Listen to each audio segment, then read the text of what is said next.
Okay. Breaking news po tayo 'no. Nandito po tayo sa internet, isang cafe nagba-vlog, may breaking news. Ito po ay, breaking news na pagba-vlog. So, I have to update you dito sa Donmar TV. Tuluyan na nilang pinalitan itong si Senate President Alan Peter Cayetano. Pinalitan na ni Win Gatchalian.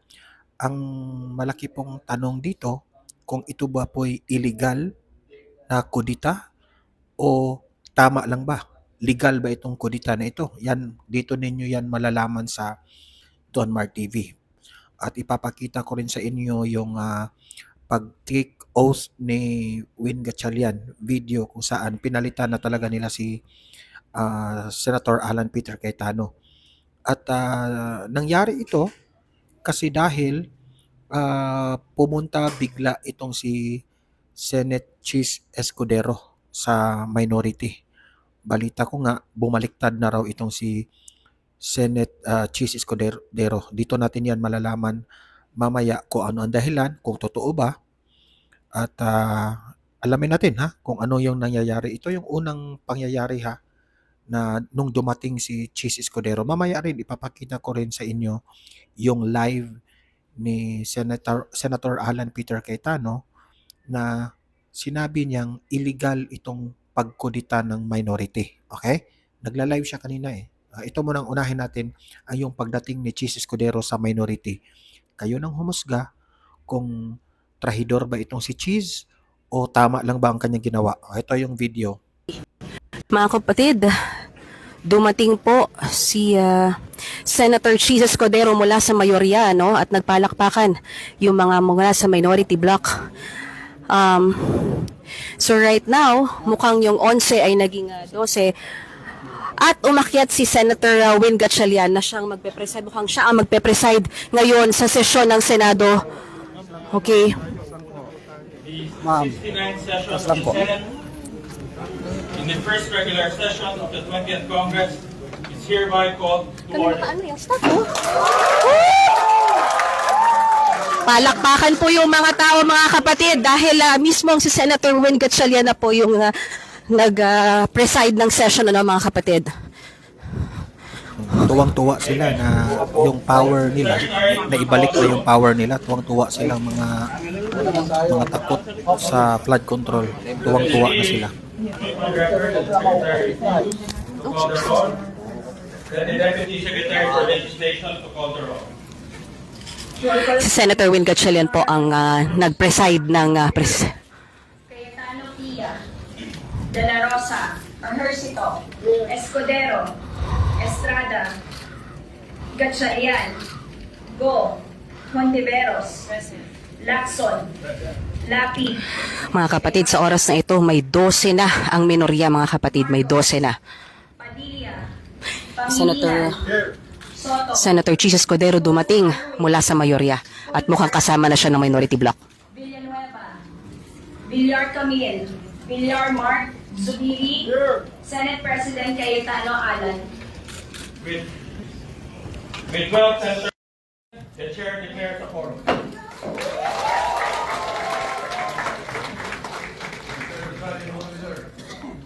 presiding officer, I move to declare all elected positions. Kawawa talaga ang bayan. Sila na naman ang nananaig, yung mga halik sa puwet ni BBM, halik sa puwet ni Martin Romualdez. Kapatid, binakante po, pinababakante at inaprobahan yung request ni Senator Tito Soto ay bakante ang lahat ng elected positions sa Senado. That we proceed with the election of the Senate President Pro Tem. Is there any objection? Hearing none, motion is carried. I hereby move and nominate Senator Sherwin Gatchalian as the Senate President Pro Tem. Is there any Sa opinion ko lang parang illegal ito kasi wala yung mga majority eh. Diba? Sila lang ang nagbotohan.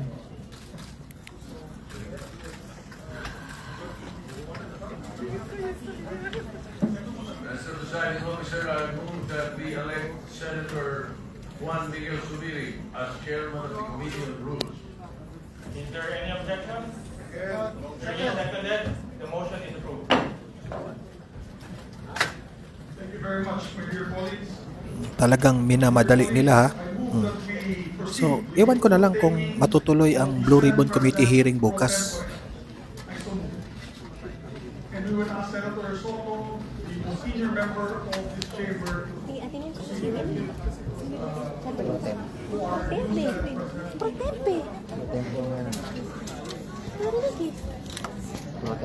Protem? Thank you, thank you.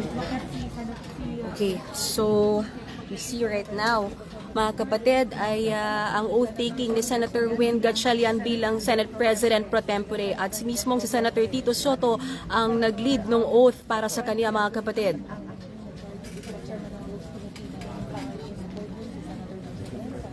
Ayan, nag-take na ng oath itong si Win Gatchalian. Siya na raw ang bagong Senate Ang President. nakikita po ninyo, mga kapatid, ay ang oath-taking o yung panunumpa ni Senator Win Gatchalian bilang Senate President pro tempore at pinangunahan niya at ang nagpa-oath sa kanya ay si Senator Tito Soto. Mga Senate bastos Minority talaga Leader Tito itong mga Soto. At senador right na now, ito. this minority Binastos has 12 nila ang taong senators. bayan. Dahil nga po Binastos naman talaga po, nila. Senator Wala Cheese wala ang Escudero, yung dating 11 ay naging 12 na majority senador. dyan. Wala ang majority dyan pero nagbotohan sila. Present right now are Senators Tito Soto, Senator Win Gatchalian, Senator Sping Lacson, Risa Hontiveros, Mig Subiri, Kiko Pangilinan, Makikita mo Bama talaga Cheese Escudero, kung gaano JB sila Henseco, Rafi Tulfo, gahaman Erwin sa Tulfo, at Tito kapangyarihan. Labi. Takot sila maimbestigahan Ito po ang natin, flood naghahapan control. po sila. It's not about the impeachment of VP Sara. It's all about the flood control. Takot sila eh. President, I move that we proceed with the election of the Senate Secretary. Is there any objection? Hearing none, motion is approved. President, I move to nominate and elect Secretary Ray Bantug Jr. to the position of Senate Secretary. Duly seconded. The motion is approved. President, I'd like to Naghiyawan pa ang mga gago. Senate Sergeant Ang mga crocodile naghiyawan pa. Is there any objection? Hearing none, motion is carried. President, move to nominate and elect Police Major General Alfredo Soto Corpus to the position of Sergeant at Arms, there being no other nomination. Is there any objection? Hearing none, motion is carried. So President, I move that we give their oaths of office together.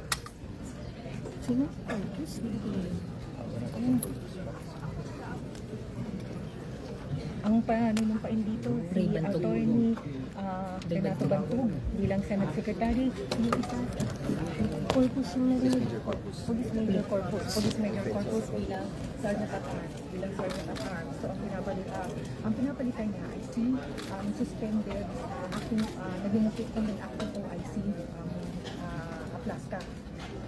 Ang naging acting kasi ngayon na director, hindi na siya nakapagpapagi ng Sergeant at Arms Director Manuel Maglade na inassign na OIC habang suspended itong si Aplaska. So pinalitan na si Aplaska, pinagpilit ng Police General, Major General Corpus.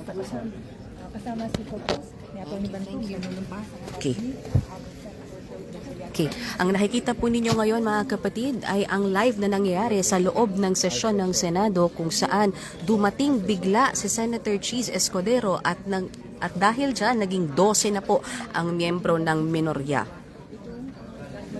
Inelect bilang Senate President Kayo nang pro tempore humusga, si ha, Senator kung Win Gatchalian. traitor ba si Agad ding Cheese pinalitan ang or Senate tama lang Sergeant ba ang Arms ginawa at ni Cheese. Senate Kayo nang Secretary. humusga. Mr. President, I move to elect the following senators as chairpersons of the following committees. Senator J.B. Ejercito, Chairman of the Committee of Finance. Senator Tito Soto, Chairman of the Committee on National Defense. Chairman Panfilo Ping Lacson, Chairman of the Committee on Public Order. Ang nangyayari po ngayon ay pinapalitan ang chairman ng lahat ng komite ng Senado. Committee on Accountability of Public Officers and Investigations and Social Welfare and Rural Development. Chairman Senator Rafi Tulfo to the Committee on Public Services. Chairman Bama Aquino to the Committee on Basic Education. Senator Kiko Pangilinan, Chairman of the Committee on Agriculture.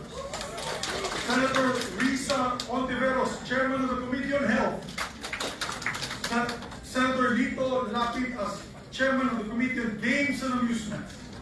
Senator Chis Escudero to retain his Committee on Housing, and yours truly, Senator Zubiri, as Chairman of the Committee on Foreign Relations. Is there any objection? Hindi ko lang narinig kung sino ang chairman ng Blue Ribbon Committee ha. Parang hindi natin narinig. Mr. President, I move to consider PS Resolution number 432. This is the resolution amending Rule 2 of the Rules of Procedure on Impeachment Trials to provide for the election of a presiding officer in all cases not involving the President of the Philippines. I so move, Mr. President. Is there any objection? Hearing none, the motion is approved. I move to adopt PS Resolution number 432. I so move, Mr. President. Is there any objection? Hearing none, motion is approved. Mr. President, Di ba, Vina? we ask the Secretary to read the title of the measure for clarification. Place on record. Pwede naman ito po ganun. Pinaamyandan dito. Resolution amending Rule 2 of the Rules of Procedure and Impeachment Trials to provide for the election of a presiding officer in all cases not involving the President of the Philippines. Thank you, Mr. President. Mr. President, I also move to consider proposed Senate Concurrent Resolution number 10. The Secretary is directed to read only the title of the resolution without prejudice of inserting the full text. Concurrent resolution providing for the adjournment sine of the first regular session of the 20th Congress of the Philippines not later than 12 o'clock p.m. on June 3, 2020. Para sa akin, sobrang masakit yung ginawa ni Chis Escudero. Dahil sa pagpunta ni Chis Escudero, naging ganyan na. Mr. President, in conformity with the Senate concurrent resolution that we just adopted, I move that the committee of the Senate provided therein be composed of Senators J.B. Ejercito, Francis Pangilinan, and Rafi. Is there any objection? The chair hears none, the motion is approved. Senators J.B. Ejercito, Francis Pangilinan, Rafi Tulfo, and Michelle Gombo, Committee chairmanships? Committee of the Senate, to inform the President of the Republic of the Philippines that the first regular session of the 20th Congress is ready to adjourn immediately. Ay, yan na. Adjourn na. And just for clarity, the PS resolution before here, Adjourn. Mag-adjourn na? 430. Ana, nauna ako ha. Cheese, nauna ako ha. Ayoko lang, mas makintay na. The chair would like to state for the Senate Majority Leader, before we adjourn, allow me to Adjourn, give adjourn. few remarks. Before we adjourn, ladies and gentlemen, the chair would Sige, sorry, like to patawarin mo state for the ako. record that we are compelled to call the session to order today. After the Senate adjourned on May 26, 2026, session was scheduled to resume on Monday, June 1, 2026, and on Tuesday, June 2, 2026. But the former Hintay-hintay kayo ha, kasi failed to appear ipapa- in both instances. Play ko dito yung response ni Senator Alan Peter Cayetano ha. Mamaya, maghintay kayo. 5 of the Constitution provides that neither house shall, during sessions of Congress, adjourn for more than 3 days without the consent of the other house. The Senate has been adjourned and unable to resume session for the past 2 days, placing us on the brink of constitutional violation had we not convened today. Thus, in the absence of a duly consulted postponement and the continued absence of the former Senate President pro tempore, and members of the majority, we are compelled to call the session to order. The quorum of 12 is based on majority of 22 senators, over whom jurisdiction can be obtained by the Senate. This is in full accord with the ruling of the court in Avelino versus Cuenco, that an absolute majority of 12 out of the 23 members can constitute a constitutional majority of the Senate for quorum purposes, and with precedent, specifically the May 5, 2015 session, where the quorum was based on 17 available senators, with 7 others beyond the Senate's coercive jurisdiction. Thank you. Thank you very much for the clarity, Mr. President. Mr. President, let the record reflect that the chair, a Senate President pro tempore, shall serve as acting president pursuant to Rule 5 presiding Yes, ma'am. Yes, officer ma'am. of the Senate pursuant to Rule 5, Section 4C and 5 of the Rules of the Senate. Presiding officer. Sorry? Pursuant to our rules, the wording is actually acting president. Acting. Just for the record, this morning. Is there any objection? Ate Nims, acting Senate President? Acting SP.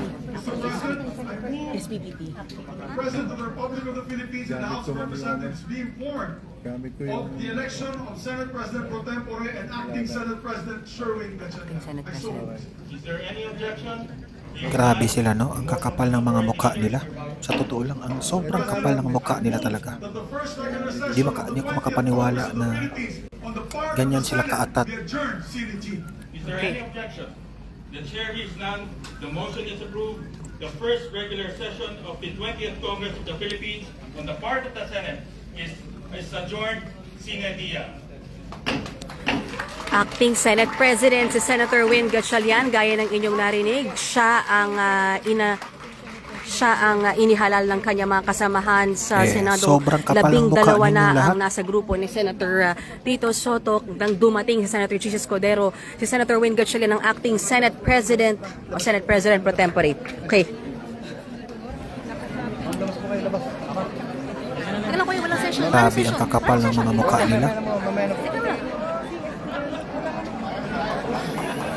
Sabi nga ng iba, illegal itong ginawa nila. Kaya nakita po Illegal ninyo, kudita. nagyayakapan sila mga kapatid at mukhang yun, magpo-pose for a picture. Siyempre, nagyayakapan yung mga buhaya dyan.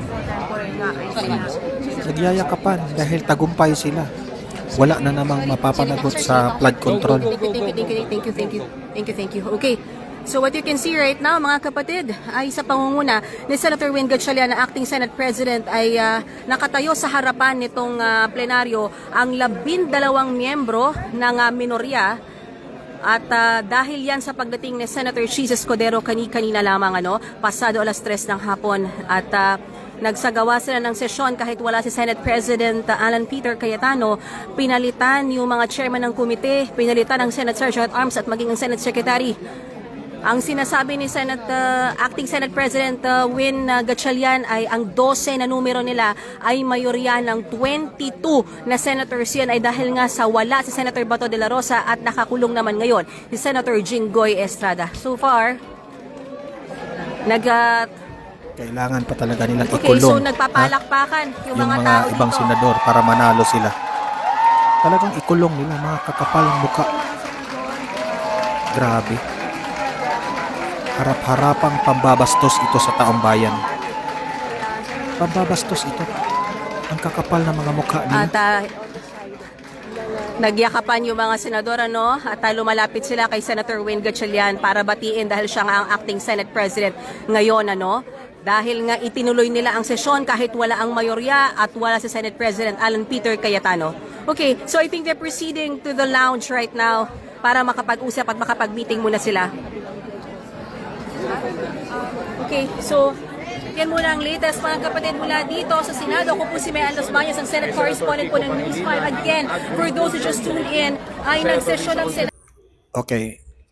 Ito naman yung clear view of oath ni Win Gatchalian. Ito yung clear view ng kopya ng Senate of the Philippines. I hereby move and nominate Senator Sherwin Gatchalian as the Senate President pro tempore. Is there any objection? Seconded. Duly seconded. The motion is approved. Thank you, dear colleagues.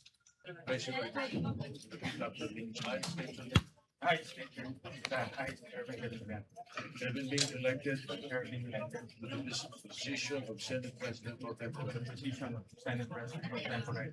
do hereby solemnly swear Hereby solemnly swear that I will well and faithfully discharge, that I will well and faithfully discharge to the best of my ability, the best of my ability the duties of my present position, the duties of my presidency, and of all others all others. I may hereafter hold. Ang ikinatakot ko dito, kasi pag panahon na ng botohan sa impeachment trial ni VP Sara, baka tatakutin na naman nila kapag hindi sila boboto ng yes to impeach VP Sara, baka ikulong na naman yung ibang mga senador dyan, di ba? Hereafter. under the Republic of the Philippines, that I will support and defend the Constitution of the Philippines, that I will obey the laws, legal orders, and decrees promulgated by the duly constituted authorities, Grabe talaga. and maintain Kapal ang true mukha faith and nila. allegiance to the Republic of the Philippines, Yun, iinit na naman ang ulo ng mga taong bayan nito sa pangyayari ngayon eh. all the time, without mental reservation or purpose of evasion. So help me God. Oh, nagmamadali. Oh. Ang bilis-bilis. Atat na atat. maging Congratulations, Power. Mr. Senate President Pro Tempore. Okay, dito naman ha. Papanoorin natin itong response ni Senator Alan Peter Cayetano patungkol po sa nangyari. Isang mainit na pagbati sa lahat ng ating mga kababayan. Napaka-importanting pagtatalakay ang gagawin po natin ngayon. Hiningi po na makinig po tayong lahat, mga kababayan sa Luzon, Visayas, Mindanao, lalong-lalo po ang ating mga OFW. Umpisahan ko po na kahit gaano kabigat ng problema, tayo'y parating magpapasalamat sa Panginoon. God is sovereign, He is in control. Man creates the crisis, but God gives the solution. The last few weeks, there was a man-made crisis by the minority in cooperation with some people in the administration, by them trying to undermine the leadership of the Senate at pinapalabas na magulo ang Senado. Pero mas mabigat po ang usapin natin ngayon. Bakit po? Dahil may tanong po tayo. Una, has Philippine democracy died again? Pangalawang tanong, binasura po ba ang Philippine Constitution? Bakit po ito tinatanong? Simple po, ang nakalagay sa konstitusyon ng Pilipinas, pwedeng mag-conduct ng business ang Senado by a majority of all its members.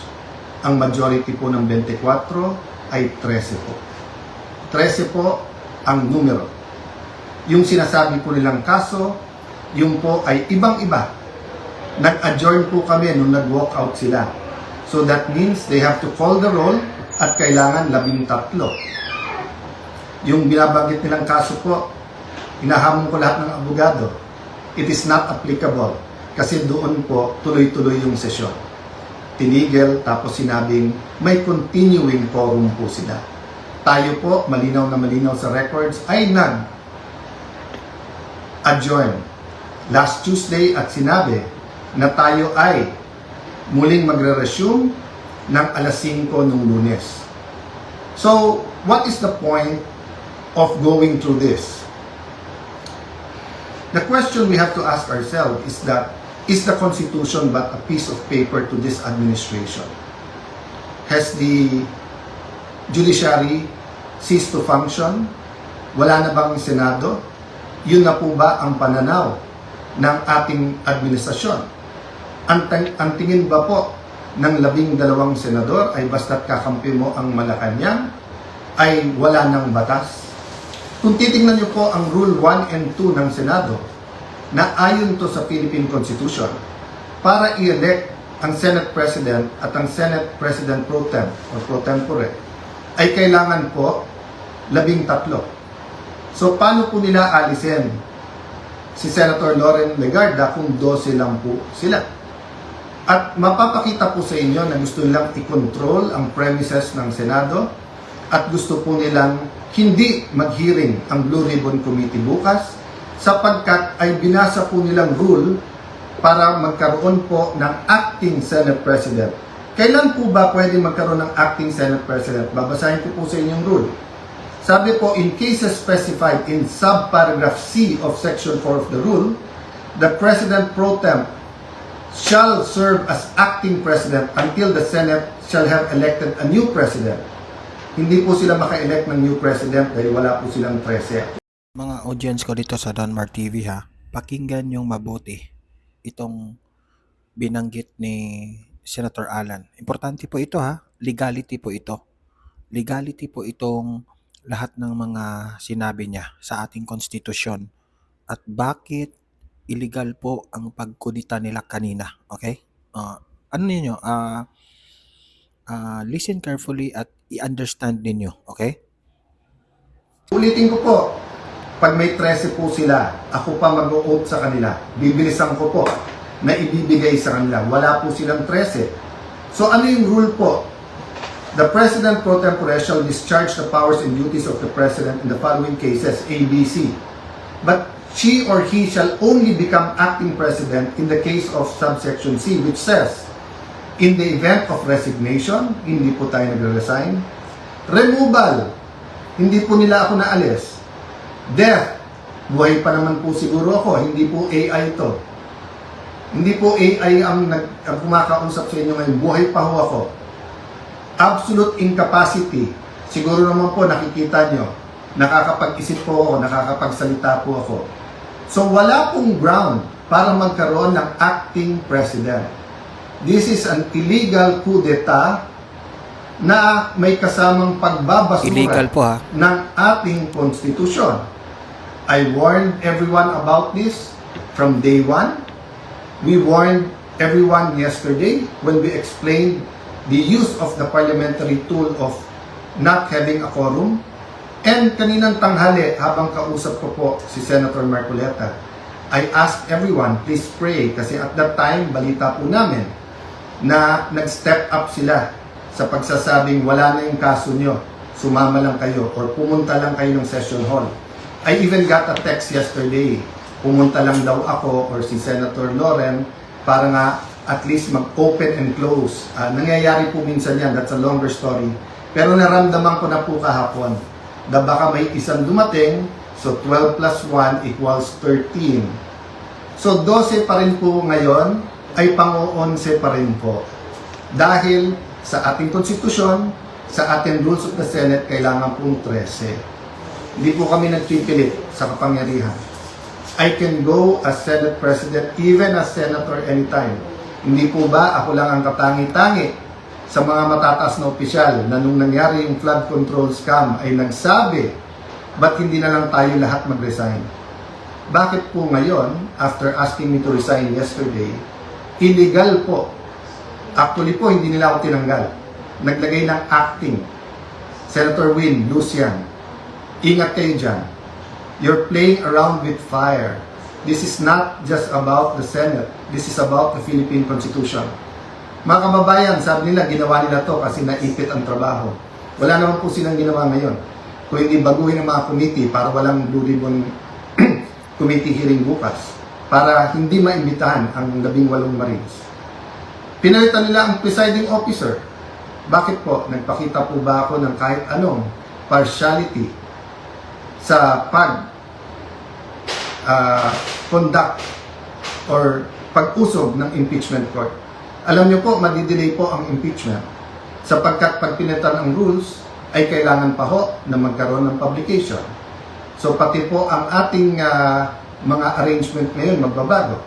Bukod pa ho doon, pwede mag-motion for reconsideration kung legal. Ang problema, illegal po ang sesyon kanina. So this is their answer to the crisis they made. From May 11 till now, crisis after crisis, pinapasok yung NBI noong May 11, binaboy din tayo noong May 13, pagkatapos issue after an issue, at ngayon naman po, instead of a simple adjournment sine die, kung saan meron tayong isang buwan na magtrabaho mga committee, pagkatapos uumpisa na natin ang impeachment, they're going to bring the Senate and the country into a political crisis. Ako'y nakikiusap sa lahat. Correct your mistakes. Wala namang problema because I issued an advisory kanina na nakasine die tayo. The country is already in economic crisis. Hindi lang nararamdaman to ng mga upper class. The world is in crisis because of what's happening in Israel, Iran, US, in what's happening with that conflict. Marami pong naghihirap na, mas maraming maghihirap pa. We need the impeachment to be fair and impartial. We need to investigate the flood control scam in a very impartial way that will be satisfactory to all our people. And we need a functioning Senate, an independent Senate. Huwag niyo po kaming alalahanin mga kababayan, okay po ako. They can try to remove me, they can kill me, but they will not kill the idea of a democratic Philippines led not by men, but by laws, led by the Philippine Constitution. And by that, Senator Alan, saludo po ang taong bayan sa'yo. Saludo po. Kung sabi niyo po at natatawa yung iba that the Senate is under attack, 2023 pa lang ho, yung PI, gusto pong amendahan yung Constitution. After magsalita si Senator Aimee, wala daw katotohanan yon. Ngayon po, binasura ang Constitution. Ano ba tingin yung kasunod nito? So mga kababayan, again, God is sovereign. Let's all reflect on this and pray. But tomorrow, tuloy ang hearing ng Blue Ribbon Committee. I am still the legitimate, legal, moral Senate President of the Republic Yan ang magandang balita ha, na ang Blue Ribbon Committee hearing tuloy pa rin. Okay? of the Philippines. There is still functioning committees. We have to hear the testimonies. Invited po, pati po yung mga gumawa ng illegal ngayon. You can try to stop us, but you will be stopping the Filipino people. So sa ating mga kababayan who wants to pray or have a prayer vigil sa Senado bukas, pumunta po kayo. Pag hindi po kami pinapasok, de sama-sama na po tayo outside Dakulambo. Ang problema po, pag in-outside nyo Dakulambo, ang mga legitimate leaders ng Senado, para nyo na pong sinabing sinunog nyo po ang Philippine Constitution. Sana naman po, tonight, makapag-isip-isip ang mga gumagawa nito. Again, sincerely po, we pray for all of our leaders and we tell everyone here, let's pray for our country and may God bless the Philippines. Okay, magre-react po tayo ha. Unang-una, saludo po ako kay Senator Cayetano for following the Constitution of the Philippines. Tama ang sinabi niya na may illegal pong ginawa itong mga minority na nag-declare sila ng acting Senate President na si Win Gatchalian. Kasi nakasaad po doon sa ating konstitusyon na nangangailangan po ng 13 na senators who will approve o sang-ayon sa isang Senate President. 12 lang sila. Pangalawa, ang meron pang hindi pa naman patay itong si Cayetano. Hindi man siya nag-resign. At higit sa lahat, he is capable. Absolute capability pa siya. So, talagang makikita mo na itong mga Bulaga 11 na ito, Bulaga 12 na sila kasi kasama na nila si Cheese. Halatang halata na very obvious na gahaman talaga sila sa kapangyarihan o baka takot sila na maimbestigahan itong flood control, and at the same time si Cheese Escudero, di natin alam kung what's the real deal, no? Ano ang nangyari? Bakit bigla siyang bumaliktad? Di ba? Yan ang alamin natin. Kasi nagpalabas na siya ng statement, ang kanyang explanation doon sa kanyang Facebook page, si Cheese Escudero, ay ginawa lang niya daw para mag-function raw ang Senado. Ano raw siya? Wala raw siyang kinakampihan.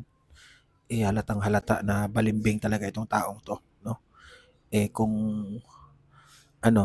maalala ninyo, ano ginawa niya kay Lam, di ba? Waiter siya ni Lam. Ano ba siya ni Lam? Di ba? Tagahawak ng wine glass ni Lam. Basta yan lang talaga masasabi ko. Sang-ayon ba ang mga Pilipino, ang taong bayan, sa nangyari kanina sa Senado? Ang tanong, ano ang mangyayari bukas? Kung itutuloy ang Blue Ribbon Committee hearing, papayagan ba ito ng bagong majority? O haharangin ba nila itong mga the real majority, which is sila Peter Cayetano? Yan ang tanong bukas. Magiging magulo ito bukas. So, let's wait and see kung ano ang mangyayari bukas. Basta, walang ibang nagpapagulo dito kundi itong grupo nilang Soto. Itong grupo nila Win Gatchalian. Oh, kanina naghiyawan sila. Di nila alam yung taong bayan. Nagagalit na doon sa mga ginagawa nila.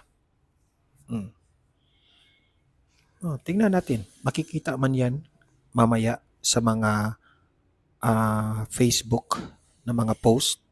Tingnan ninyo ang mga comment section. Gaano kagalit yung mga tao.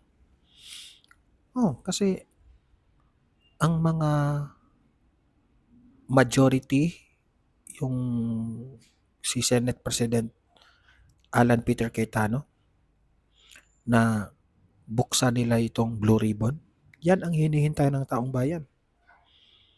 Bakit ngayon? Talagang ginawa talaga nila ng kung ano-anong paraan para lamang mapalitan nila ang, hindi ko lang alam kung sino ang inappoint nilang bagong Blue Ribbon Committee Chair. Okay? Kasi hindi ko narinig, parang nag-interrupt kasi yung yung newscaster sa News 5 kanina, hindi narinig. So, ayan. Makikita man yan bukas. Sa akin lang ba? Hindi na sila nahiya. Diba? Hindi na sila nahiya sa ginawa nila kanina. Proud pa sila.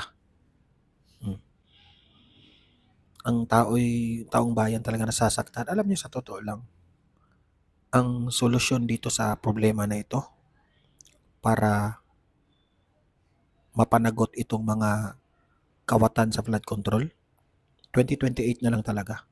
Si VP Sara. Ang taong bayan pa rin ang mananaig. Rerespetuhin natin kung ano ang desisyon ng taong bayan. Kung ang desisyon ng taong bayan ay si VP Sara ang maging presidente, irespeto natin yan. Kung i-impeach nila si VP Sara sa Senado, nang hindi nila tinatakot itong mga senador, well, respetuhin natin yan. Pero kung ma-impeach itong si VP Sara dahil tinakot nila itong mga senador, wala na talaga. Ang bansang ito, nakakaawa na talaga. Yan ang katotohanan dyan. Nakakaawa. Sobrang masakit para sa taong bayan. Because the majority of the Filipino people wants to solve the flood control scandal. Majority of the Filipino people gusto na si VP Sara ang maging presidente sa 2028. Kahit nga ngayon, gusto nila mapalitan na kaagad itong bangag na ito. So kayo mga audience dito sa Donmar TV mag-comment kayo, gumawa kayo ng inyong opinion at babasahin natin yan. Mag-like na lang at saka mag-share sa mga nanonood ngayon para kakalat ito sa taong bayan. Okay? At sa mga hindi pa nakasubscribe, subscribe na po kayo kasi libre lang po ang mag-subscribe sa YouTube. Updated pa kayo sa ating mga trending na mga balita. Okay? So, see you in my next video. Have a great day. Have a great night. God bless sa ating lahat. Mabuhay ang Pilipinas kahit malungkot. And God save the Philippines.